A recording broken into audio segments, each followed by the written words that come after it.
I'm Stila Webb. And I'm Shuvom. I'm going to write my first fiction novel this year. And I'm going to film it. And we're going to release one video each week. And if you keep up with Stila's word count, by the end of 2017, you'll have... I do it often. I've done it twice today. I love it. The most I've ever done is 11 times in a day. Alright, 10%ers. It's been a pretty good week of writing this week. I started off at 72,267 words, and I finished with 74,731 words. So got a good 2,000 words in this week, so that's pretty good for me. How's your week of writing going, Stila? Yeah. Not Get great. your words in? I got some. How's your plotting going? Yeah, it's dumb. How's your coming up to your climax, your action going? It's dumb. You're No, writing. nope. Dumb. How's your characters? Are they having interesting Dumb. character moments? Everything is dumb. Oh my god, this book is dumb. How's your individual scenes? Yeah, they're dumb. Like, the whole thing's just falling apart at this point. Like, I don't even know what I'm doing. It's ridiculous. It's just, everything's dumb.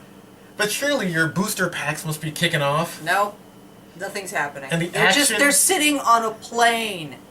Nothing is happening. It's dumb. So dumb. Like, just nothing is interesting. The whole second half, it's terrible. It's dumb. But in the fight There's scenes... like one scene that's okay, and the rest is just dumb. Just stupid. Just dumb. So you may be feeling this way yourself, getting close to the end of your book. It's expected. This is the part where you should feel probably the worst about your book, like Stila does. It's dumb. I quit. There's nothing worthwhile in this. You don't feel motivated to write? No, nothing feel is happening. motivated? I don't know what to do with everybody. Like, it's not getting worse. It's just nobody's doing anything.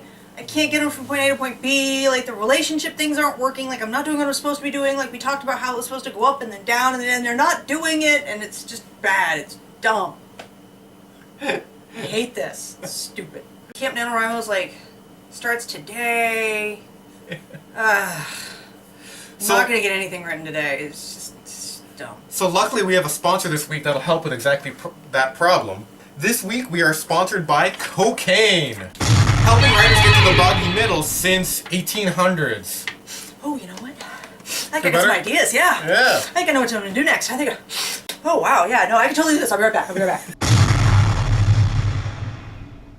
So obviously we're joking about the cocaine part, unless... But we really do want to help you get through this writer's block, this boggy middle. So we're going to break down the part before your book climaxes into 3 sections. And there's 3 signposts you have to get through before you climax. So one of the first things you have to do when you're kind of stuck in this section is you have to know what you're going towards. And what you're going towards is an all is lost moment. What is an all is lost moment? Stila. It's literally the point when your hero loses all hope. Everything they've been going for, all the plans they've made, come to crap. Unforeseen disaster. There's no hope, there's no way of getting out of it. You're done. Like in the movie Inside Out. Correct. When Joy gets trapped in the memory palace. The memory dump, dear. Whatever. So she falls into the memory dump, which has been established throughout the movie, that once you go down there, there's no way out, and you are forgotten and lost forever. Like in the movie Wreck-It Ralph, when Ralph has to wreck the car made by Sarah Silverman. Really? You didn't look up the names? They set that up because that was like the physical symbol of their bond and how they grew in the fun and games and how they got better is this car. And Sarah Silverman has childlike wonder. She's like wants to drive it, and then Ralph has to wreck it. He completely destroys it. And Beginning to end, destroys the relationship, destroys all possibility of her winning. It's over. Yeah, that was a punch in the gut when we watched it in the theaters. Yeah, that was rough. That was a gasp moment when he actually did it. Like in the movie Star Trek II: The Wrath of Khan, when Captain Kirk is trapped on a planet and Khan is gloating, and Kirk goes... Khan. When Kirk goes... Khan! So those are 3 examples of all those lost moments. You're literally taking all the supports out from under the hero. Biggest mistake first-time authors do when they have it in an all is lost moment is they don't make it bad enough. They just don't take it far enough. We've talked about that before, how when the bad guys close in, you have to keep undercutting your character. You have to do more and more horrible things to them. And the all is lost moment is the culmination of that. They literally have to lose everything. Yeah. most first-time writers give their hero a little paper cut. We want you to cut off their arm. Like, Yeah. this is where, we talked about taking risks before. This is where you can take risks in your book. You know, do something meaningful. Take away something that matters. You know, take away their magic sword. If they're part of a team, the team has Break to break the team. up. Like in Avengers. Destroy it. The team has to break irrevocably. Like, people have to go their separate ways and say, you know, I'm never coming back. Stila, what is your all is lost moment? This I actually have. This I know. This is when Bella will take the key away from Brea and will go to the bad guy with it. Behind her Give it to back. him. Behind her back, yeah. She's just gone, the key's gone, and we all know where she's going. Yeah. You've established the key's important. Yep. You've established the two characters, the two twins, have a relationship where they should trust each other and they've lived together their whole lives. Yep. And so when those two things break, that seems like a catastrophic... And they break to give the villain the key. That seems like a catastrophic loss. Yep. Another thing writers do, first-time writers, is they just kill someone off, or they blow up a planet and they think it has meaning to the reader, but it doesn't have meaning unless the characters react. Yeah, you can't introduce a catastrophe at the all is lost moment without setting it up first.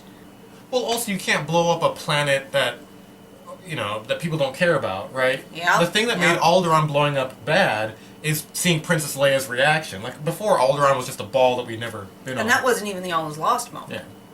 Like, that was just making the stakes higher. Yeah. Most writers go, oh man, we're gonna have this city get blown up or this ship get sunk, but until the characters in the book react, then we don't care. Yeah. That's how we know how bad it is. And you have to take something important away from your main character. It can't be something they don't really care about. It has to be the crux of the situation. That has to be what you take away from that character. They have to lose hope in the goal they're currently pursuing. Yeah. And so just like we talk in sequel scene, when something big like that happens, you have a sequel scene where the characters react to that. And what's that sequel scene called? Dark Night of the Soul. If you've ever watched a movie where they are sitting in the rain contemplating how crap everything has just become, that's your Dark Night of the Soul. That's when you linger in that horrible, horrible loss of hope. Stand in. That's where this happens. That's any time the characters feel like they're not going to go on and they're just wallowing in that. Yeah. I mean, the thing we realized, and again, we've been doing this for a while, we just realized is upstairs eating bacon, was this was the scene, and this was the sequel scene. This is the character reaction. So, I mean, this is like the penultimate sequel scene moment in the book, really. yeah, I mean, there could be... Yeah. Well, it's the most obvious where they're each a beat in and of themselves. Yeah. Yeah, and so, like just like Stila was saying, anytime in a Pixar movie, the character is walking in the rain with sad music playing, and he's like, oh no, I'll never win this Tri-State Karate Championship, or whatever. That's a Dark Night of the Soul. It's very obvious, actually. Yeah, and Inside Out, this is when Joy cries. Yeah, if this was a big enough loss, then this feels authentic. Yeah. Yeah. So because that was her whole goal, this mattered. If it was something sillier, this wouldn't have the emotional punch. So what is your Dark Night of the Soul? How are you going to show a Dark Night of the Soul? I have no idea. Bella took the key, so then Brea and Rafe were sitting there, and how are you going to show this? Don't know. Haven't figured it out yet. Are they going to cry? Maybe Brea will. Are they going to... No! Why? No, that doesn't make any sense. Why would... What? No! Okay. So, after your character has her lowest moment, you have to make sure it's the rock bottom moment. There's no place to go but up, right? Right, that's it. The only thing left to do is to find a solution and fix it. So, what do they call that? The break into 3. It's when you break into the 3rd act. So, a lot of people think, especially Japanese people, that this is just where the hero is sad and makes a decision to get stronger. And just tries harder. Yeah, that's not how it works. That's not it. You see this in Japanese anime a lot, where the hero's just like, I'm losing! I'm gonna try harder! And then they win. And that seems pretty emotionally fake. So, something else has to come in to inject the hero with hope in the break into 3. And that is... The B story. This is where the B story, something that the B story character says or does. Sometimes it's inadvertent. They'll say something and a light bulb will go off over the main character's head. Sometimes the B story character actually literally like pulls them out, gives them a pep talk and tells them, no, you can do this, here's why. But it's the B story character. Okay. The B story is the emotional heart of the whole book. That's why I put it in there. Boom, boom, boom, boom. So when the plot crushes the hero, the B story has to be that little girl who goes, "You can do it, Captain America," or whatever. Please don't use a child. Please don't use a child. Unless you're the writers of Castle, in which his daughter helps him solve the crime almost every single time. And Alexa just says something like, "Huh, helicopters." And Castle's like, "Helicopters." Boom, he solves the crime. But again, the mistake writers make here is that the hero just tries harder and motivates themselves when you need an external motivation, which is why you set that B story way back. Yep. What's the break-in 3 going to be in Cat Cult, Stila? Not positive. Not positive. It's going to be Rafe. Yeah, he's got to say something about the courts. Or is that weird? Because Rafe's been there. Rafe's almost there too much at this point. I can fix that in post. No, because just... Inside Out, see, this is where I get confused. And this can be tricky. I don't know if it's Bing Bong is the B story or if it's Sadness is the B story. Because it's got to be Sadness, though, right? Because she's the answer to the whole problem in Inside Out. She's there from the very beginning, but they're not... Does Sadness get her out of the pit of despair? Well, it's Bing Bong, right? Bing Bong's the realization Bing Bong's about sled. Sadness. Yeah, it's Bing Bong's sled. That's why I was thinking it's got to be Bing Bong. He literally sacrifices himself and stays in the memory dump to get her out. Sadness is used at the very, very beginning. So Sadness is not the B story. Sadness is sort of related to the A story. I think Bing Bong is the B story. Yeah, it's got to be Bing Bong. Yeah, because he's like a relationship. Yeah. I think so. It's got to be sad. It's got to be Bing Bong. I mean, I think the main story is getting the. I mean, the MacGuffin is getting the 5 memories back, but the Sadness is the A story and the Bing Bong's the B story. Yeah, I guess. Because he literally gets her out of the. Yeah, he does. He literally gets her out. So it's got to be Bing Bong, and he's the one that she talks to in the memory dump. So, all right, it's Bing Bong. So, what's your B story? What's your break into 3? Going to the... When she realizes that she has to get the Seelie Queen involved to get this thing settled. But, okay, that's for realizing. How does... Rafe helps her do that? It has to be Rafe, yeah. Okay. It has to be something Rafe says. Okay. Which now I realize another thing can't happen in this because that messes with their relationship and I don't think that can happen. It's fine. Maybe it does, maybe... Ooh! I had an idea! Alright, so your homework this week is to have your own epiphany. You're feeling down because that's the part of this book where you feel down.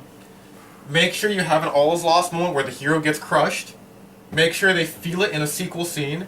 And make sure something pulls them out of it. Something external pulls them out of it. No, remember when I was going to have... See you guys next week. Until then. Keep writing. Wang. Okay. I don't know that that's the end. So, remember when...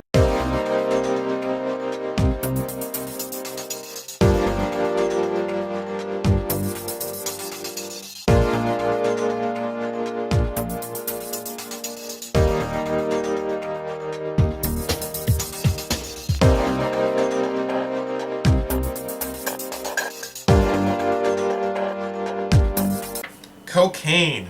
Join writers like Stephen King, Sigmund Freud,